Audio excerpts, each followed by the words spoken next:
Yes, you did, because when you came to the hospital, Will, I showed you the message. He came to the hospital when Lawyer was born. I showed him the message. Why tell one man that that's a 50-50 chance and not tell the other? Like 2 years, she was about 2. She uploads a picture on one of her social media. The same guy who wrote her when she first got pregnant writes her again and says, "Your daughter looks like my kids." Really? Later, until after my birthday, when I tried to go home to my girlfriend, "Look at your Facebook, you got somebody pregnant right now." And I'm like, "Shut up.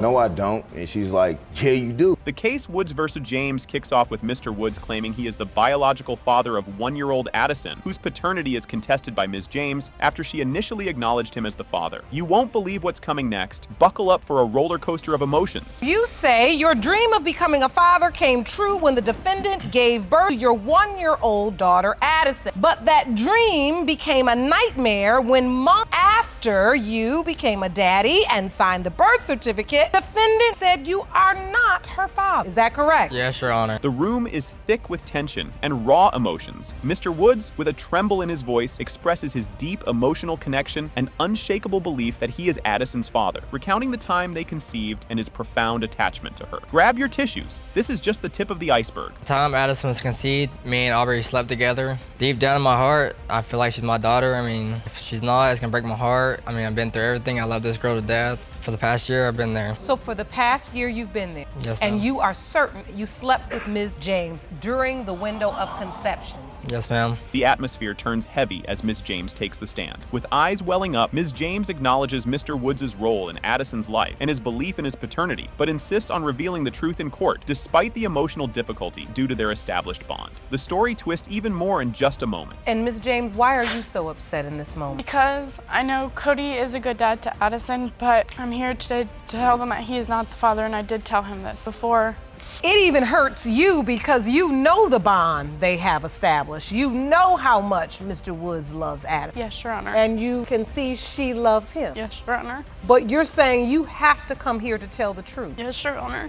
The courtroom hangs on every word from Mr. Woods. He delves into how he met Ms. James, their blossoming relationship, and the steamy circumstances under which Addison was conceived, highlighting a scandalous moment of infidelity during a troubled time for Ms. James. Just when you thought it couldn't get more complicated, there's more drama ahead. What was the nature of your relationship? We met through some friends a while back. She was in a relationship with her ex at the time, and I didn't mess up things with her and her ex, and we was just good friends. We was at a Valentine's Day party. I seen her there, and she was crying, and I asked her what was wrong, and she said her and her ex got into a fight because he didn't want to come. So I spent like 30 minutes trying to cheer her up, and then we left, and we had sex 3 times, and she felt bad because she cheated on her boyfriend at the time, so we didn't talk about it. The audience chuckles and awes fill the room. In a tale that could only be true in a rom-com, Mr. Woods describes his unique marriage proposal to Ms. James, using nothing but chicken nuggets during a time when that was all she could stomach, symbolizing his commitment and love in the quirkiest way possible. But hold on, the next part is even more jaw-dropping. 4 months after we got together, I got engaged to her. Did you ask her? Well, the only thing she could really keep down was chicken nuggets, so I took her to the restaurant, and I proposed to her with chicken nugget, and I said I'd be one happy nugget if you'd marry me. Oh. And when I gave her the ring and the chicken nuggets. Oh, that's cute. So you'd be one happy nugget if she would marry you? Yes, Your Honor. And you gave her the ring? Yes, Your Honor. And what did she say? She said yes. As Mr. Woods shares the birth story, you could hear a pin drop. Moving to the birth of Addison, Mr. Woods was there in the thick of it, signing the birth certificate and fully embracing his role as her father, despite Ms. James's unresolved paternity doubts. Fasten your seatbelts. It's about to get bumpier. You were at the hospital? Yes, Your Honor. And I was rocking her to sleep and stuff because she's in pain, so I stayed there the whole time. I called off And work did you just to sign stay the there. birth certificate? Yes, Your Honor, I did. So, Ms. James, if you had these doubts, why did you allow Mr. Woods to sign the birth certificate? Because he proposed to me and he knew that it was right to propose to someone if he wanted to take responsibility of the child. So you allowed him to sign the birth certificate because he had proposed to you? And because he said that he always wanted to be there, rather if it was his child or not. The mood shifts as Mr. Woods recalls a pivotal fight. After a significant argument, Ms. James spitefully admits that Addison might not be his. A bombshell she dropped out of emotional distress and had previously kept to herself. You won't want to miss what comes after this curveball. We was living together at the time, we was still engaged, and we got into a big fight, and I walked outside, she came out with me, and that's when she said that Addison may not be mine, that could be her ex. Why did you say that to him in that moment? Because out of spite to get to him, and also because I've told him before that he wasn't the father, and I just wanted to reassure him that he knows that he's not the father.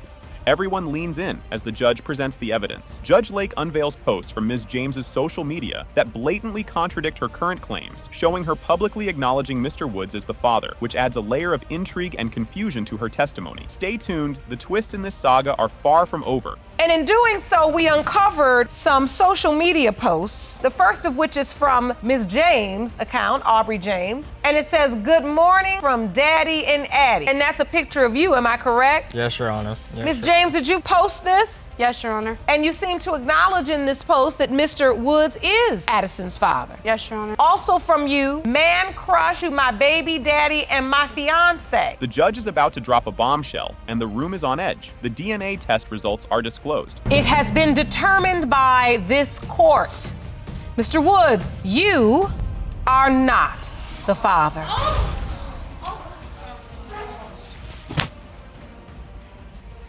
Buckle up, it's about to get real. Judge Lake opens the case, introducing it as Davis versus Cole. Mr. Cole is accused of denying paternity after initially accepting a child as his own, setting the stage for a heated and dramatic showdown. What happens next might just knock your socks off. Hello, Your Honor. Hello. This is a case of Davis versus Cole. Thank you, Jerome. Good day, everyone. Ms. Davis, you say that after accepting your daughter, Autumn, Mr. Cole abruptly ended your relationship, moved out of your home, and is now denying her. Here we go, folks. This is where the drama starts to unfold. Ms. Davis asserts that Mr. Cole is the only possible father of her child, while Mr. Cole disputes this claim, citing inconsistencies and doubts about Ms. Davis's fidelity. Their initial positions ignite an emotionally charged examination. If you think that's spicy, just wait for what's next. Mr. Cole is the only man who could be Autumn's father, and you intend to prove paternity today. Mr. Cole, you admit to initially accepting Autumn as yours and even signing her birth certificate, but now claim that Ms. Davis is untrustworthy. You say there are too many facts that don't add up and there is no way you are her child's father. Grab your tissues. This part is a tearjerker. Ms. Davis expresses her hurt feelings over Mr. Cole's denial of their daughter, emphasizing the emotional weight of the situation. Meanwhile, Mr. Cole maintains his financial support for the child, but questions his biological connection. And guess what? It only gets more tangled from here. I feel hurt, angry, disappointed how he all of a sudden not claiming my daughter. He is the only man that I've been with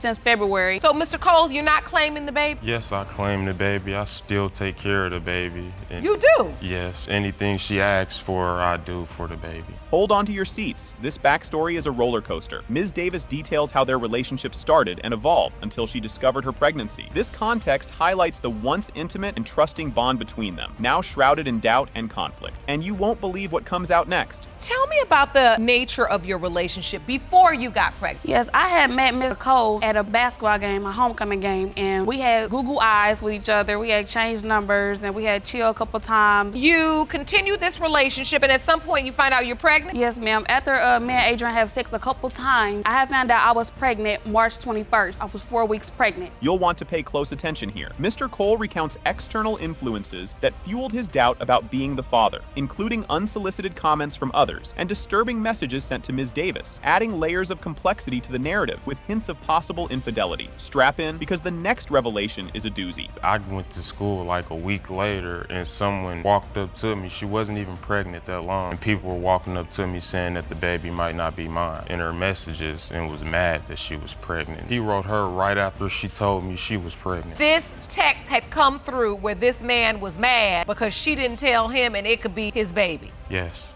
Things are getting juicier by the minute. An intense discussion about Mr. Cole's reluctance to sign the birth certificate at the hospital unfolds, revealing deep layers of mistrust and confusion about paternity. As the stakes get higher, prepare for an eye-opening twist. You then start getting people coming up to you saying this isn't your baby. Yes, ma'am. And I was just start asking her questions about the guy. She didn't give me any credible answer that I could believe. So I was really having doubts and I wanted to go get a DNA test myself. You couldn't get the DNA test? They wouldn't let me because I had signed the birth certificate. So Ms. Davis, once you tell Mr. Cole you're pregnant, initially he accepts. Yes. So you all are going through the process of having a baby. Yes, Your Honor. And he's present? Yes, Your Honor. Didn't see that coming, did you? Mr. Cole explains how family opinions and a provocative social media post by Ms. Davis convinced him to accept paternity, only to face renewed public doubts later, illustrating how public and private pressures can sway one's decisions. Keep watching, the plot thickens even further. Like 2 years, she was about 2. She uploads a picture on one of her social media. The same guy who wrote her when she first got pregnant writes her again and says, "Your daughter looks like my kids." Really? Yes, Your Honor. I did that because, like he said, people was coming up to him asking him was Adam his, and I just did a split image of those three, and was asking the same people who does Adam look like more. 100% sure that Adrian is the father of Adam. This testimony could flip the script. Ms. Davis's sister steps up, introducing shocking new information that potentially places another man in the intimate timeline close to Mr. Cole, significantly raising the stakes and uncertainty surrounding the paternity issue. The next part is a real jaw-dropper. Miss Ashley Davis, Ms. Davis's sister, is here to testify today. Hello, Ms. Davis. Thank you for joining. You are Ms. Davis, Amber's twin sister. Is that correct? Yes, Your Honor. And you're here to testify as to what you know about the relationship between Ms. Davis, your sister, and Mr. Cole. You knew about this relationship. Yes. You might want to sit down for this one. The court discloses the DNA test results. It has been determined by this court. Mr. Cole, you are not the father. Ms. Davis, would you like to finally just lay it on the line and tell the truth? It hurts. Mr. Woody is here today, desperate to find out if he's the biological dad of the defendant's kiddo, a child he once thought was his own and even named after himself. The stakes are sky high as he faces the possibility that he might not be the father after all. What's around the corner is just as jaw-dropping. Mr. Woody, you are here today, desperate to learn if you are the biological father of the defendant's son. You were initially convinced he's yours, and you even gave him your name, Michael Woody Jr. Yes, Your Honor. Brace yourself, because this next part is a doozy. Ms. Wilson throws a curveball, admitting to a fling with another dude around baby-making time, and she's not even sure who the real daddy is. Her confession lays the groundwork for the drama-filled paternity results that are central to the case. Watch how Mr. Woody handles this bombshell. You confess you slept with another man at the time of conception, though you honestly can't be sure who fathered your child, hoping today's result will give you that answer. Yes, Your Honor. You were at a crossroads. You've fallen in love with the baby, even though you really don't know if he's your biological child. Yes, Your Honor. Here comes a tear-jerker moment. Mr. Woody shares his fatherly dreams and plans, from tossing the baseball to shooting hoops with his supposed son, showing how deeply he envisioned their future together. His bond with the little guy shines through, despite the swirling doubts about his paternity. The emotional stakes are about to get even higher. So I got plans made. I'm ready to go play baseball and basketball with them. All the stuff a father's supposed to do with his son. So I'm ready to be a father to a boy now. So you're already having the vision. Here. Everything you're gonna do, baseball, basketball, first haircut. Everything. No haircut? Yeah. Oh, let me see how long yours is. All right, yeah, that would be a no haircut. So you love the baby. Yes. Just when you think it couldn't get more tangled, Ms. Wilson recounts the fateful night that started it all, involving a casual stroll, some drinks, and an encounter with Mr. Woody that led to unexpected consequences. This backstory sheds light on the complex emotional landscape and the tangled relationships at play. Hold on, because there's more drama to unfold. When I met Mr. Woody, I was walking down the street with my friend. We were drunk and we were going up to the store. In the apartment complex, with his daughter in a stroller, and he said, cute. And I was like, oh, you cute too. So we walked to the store and we walked back to my friend's house. We had intercourse. Was he the only man you were intimate with during that time? No, Your Honor. Okay. Get ready for the sparks to fly. The court digs into a spicy exchange of messages between Mr. Woody and Ms. Wilson, revealing a storm of accusations and denials around the pregnancy and impending paternity test. The tension in the room cranks up a notch. Just wait until you hear about the dramatic birth that follows. I didn't know anything of it until a few days later, until after my birthday, when I tried to go home to my girlfriend. Look at your Facebook, you got somebody pregnant right now. And I'm like, shut up. No, I don't. And she's like, yeah, you do. Now, do you believe it was his girlfriend answering you back, or do you think it was him? Honestly, I don't think. You can read the messages. That is clearly a grown woman. That is not no man speaking in them messages. Too many words, right? Way too many. Gear up for an emotional roller coaster. The birth scene is portrayed with intense emotion as Mr. Woody is right there in the thick of it, even cutting the umbilical cord. Described as both a heartwarming and heart-stopping event, the baby's brief brush with death, followed by a miraculous recovery, adds an intense twist to the tale. The aftermath is something you've got to see. You were there when he was born. I was there. I cut the umbilical cord and everything. And then tell me about the birth. It was very painful because he died at birth. We had to sit there and watch my son be lifeless, and it hurt, just to even watch that for anybody, whether you know the child or not. And so for what you're saying is for a few moments. 5 minutes, about 5 minutes. I had to bring him back. And they brought him back. Brought him back. He was Oh, that's amazing. Are you ready for this bombshell? As Judge Lake readies to unveil the DNA test results, the tension is palpable. The climax of this courtroom drama, where the emotional investment hits its peak. This revelation is about to turn everything on its head. Well, I think we've come to the point where it's just time to have the result. Jerome, the envelope, please. These results were prepared by DNA Diagnostics, and they read as follows. In the case of Woody V. Wilson, when it comes to 2-month-old Michael Woody Jr. This will knock your socks off. The DNA test results are out. Michael Woody Jr. Mr. Woody, you are not his father. What?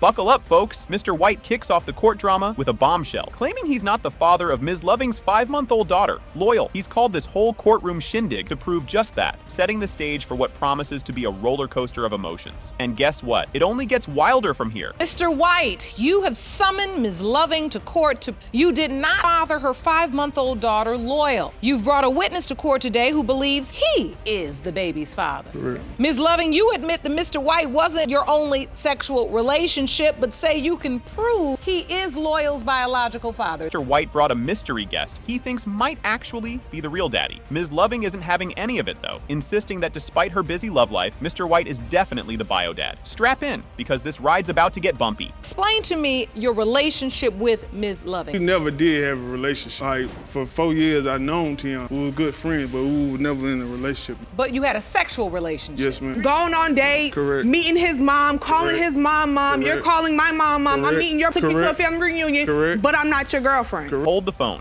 The court dives into the complicated relationship between Mr. White and Ms. Loving. Turns out they were friends with benefits, but definitely not Facebook official. This juicy bit sets the stage for a paternity puzzle that's about as clear as mud, and it's about to get even juicier, so stay tuned. But clearly you were in a sexual relationship. Correct, yeah, Were you yeah. using protection? No. So you're sleeping with a girl with no unprotected protection, that's but not your girlfriend. girlfriend. Correct. So take me to this point. How do you find out? If I can recall, I was at work, you know what I mean? She had told me she was pregnant, and so, you know what I'm saying? So when I got off work, I went over there. At the end of the day, you know what I'm saying? I'm asking them the only possibility. She like, yeah. I did say So yes. I'm like, I said so, yes. Correct. You won't believe this plot twist. In a modern-day confession, Ms. Loving admits to spilling the beans on Facebook, telling Mr. White about the 50-50 daddy odds. This digital bombshell was a game changer, pushing the paternity drama to new heights. Keep your eyes peeled, because the next revelation is a doozy. We just seen each other. The entire pregnancy, Ms. Loving, you told Mr. White. When did you tell him otherwise? I told him on Facebook in August that it was a 50-50 chance. Your Honor, I never knew there was 50 Yes, chance, you did, Your Honor. because when you Listen, came this to the how it was, hospital, Your Honor. Will, I showed you the message. Listen, He Your came Honor, to the this how hospital it when went, Loyal Your Honor. was born. I showed him the message. Correct. Why tell one man that that's a 50-50 chance and not tell the other? Can you imagine? On the day Loyal was born, Mr. White rolls up with a DNA test in his ride, ready to sort out this baby daddy drama once and for all. This bold move highlights the tension and the stakes involved, making this more than just your average Maury episode. Watch out, because the next part is a real jaw-dropper. The day she gave birth, Your Honor. You went to the I hospital. went up there. Before I went up there, got a DNA test, Your Honor. Left the DNA test in the car. I ain't want to bring it up there because I ain't know who was up there. You feel what I'm saying? I ain't want to be rude because we're going to be in my That hand. was rude anyways, Will, for you to even do that. How can it be rude when you don't know who your baby daddy is? What you mean? Okay, I told you I gotta it was know. a 50-50 I gotta chance. know. Okay. The plot thickens at the hospital. Mr. White is all set to swab and solve the mystery, but faces a wall of resistance and skepticism. The uncertainty is palpable, and his doubts about paternity only deepen.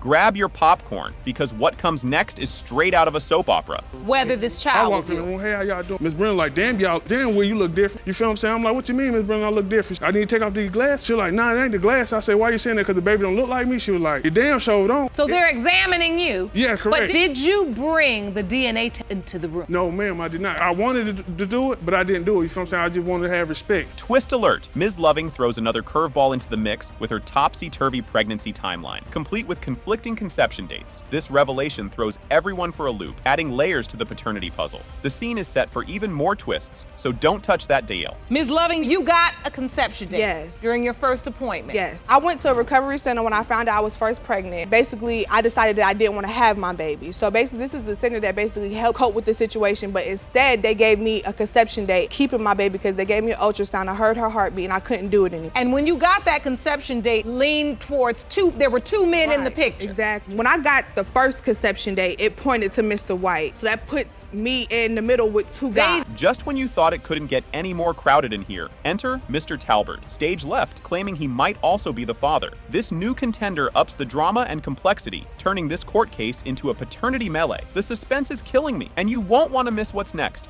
Congratulations, bro. Mr. Talbert, Yep. thank you for joining us today. You realize we're talking about the paternity as it relates to 5-month-old baby Loyal. Have had a sexual relationship with Loving, is that correct? Yes, that's correct. Do you believe you're Loyal's biological father? I do. So why do you believe this? Well, me and Miss Loving, we actually were in a relationship. The relationship was short. The moment of truth has arrived. Everyone leans in as judge delivers the DNA verdict. It has been determined by this court. Loyal's biological father is Mr. Talbert. Congratulations, sir. Appreciate it.